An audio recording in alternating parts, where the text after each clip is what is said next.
Radio Cool Direct, en escapade, au Forum de la vie numérique et citoyenne.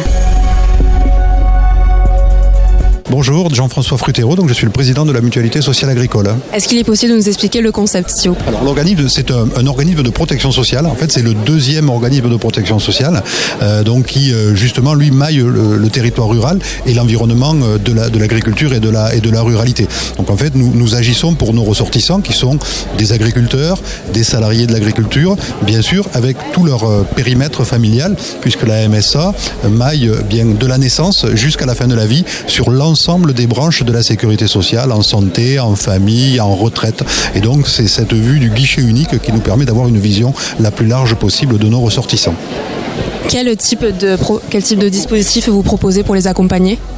Alors, très rapidement, nous nous sommes emparés de ce sujet du numérique, parce que voilà, quand on travaille pour la ruralité, et nous on travaille justement avec cette vision de l'accompagnement du dernier kilomètre, donc d'être en capacité justement d'aller accompagner, servir nos populations les plus isolées. Et l'accompagnement numérique prend tout son sens, donc déjà dans la détection de ces publics, donc au travers de nos travailleurs sociaux notamment, pour justement les recenser et faire cette première prise en charge. Nous avons investi le champ des maisons France Service avec une maison dont nous sommes porteurs en Lot-et-Garonne, près de 80 maisons France Service dont nous sommes porteurs à l'échelle nationale. Nous sommes d'ailleurs acteurs dans l'ensemble des maisons France Service de par la loi, mais voilà, c'est un vrai investissement politique justement pour bien faire cet apport de premier niveau, cet apport de connaissances du premier niveau pour justement prendre en compte nos populations. Et est-ce qu'entre les différents acteurs de l'agriculture, est-ce qu'il y a une énorme différence ou une différence importante au niveau de l'accès à l'équipement numérique ?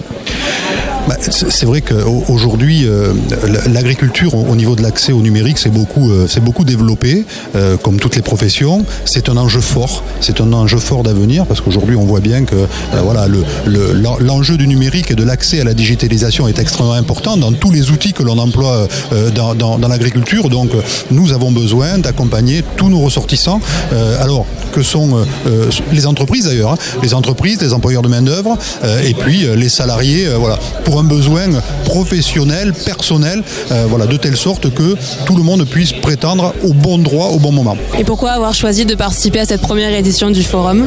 Parce que c'est pour nous important, de par notre rôle d'acteur de territoire. Nous avons participé très tôt, donc au début de la dynamique, et tous les ans, donc aujourd'hui, nous portons et nous confortons cette dynamique, mais c'est pour nous extrêmement important comme acteur de territoire, comme je vous le dis, deuxième régime de protection sociale, justement, d'être acteur, d'être moteur aux côtés de l'ensemble de nos partenaires, déjà dans le champ de la sécurité sociale, et puis plus largement, parce qu'aujourd'hui, il y a quand même un panel d'acteurs qui est assez important, et je pense que c'est effectivement comme ça qu'on construira le numérique de demain. Et quel impact vous pensez que la MSA peut avoir sur justement cette transition numérique pour les agriculteurs ?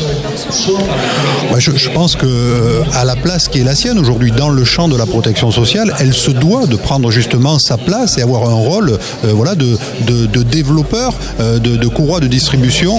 Aujourd'hui, on voit bien que toutes les législations aujourd'hui qui nous arrivent, arrivent de manière dématérialisée. Donc, charge à nous aujourd'hui, de faire en sorte qu'on puisse les faire approprier à nos ressortissants, qu'ils s'en approprient, qu'ils s'en emparent. Et donc, c'est aussi notre rôle d'organisme de sécurité sociale, de les amener justement à cet outil digital.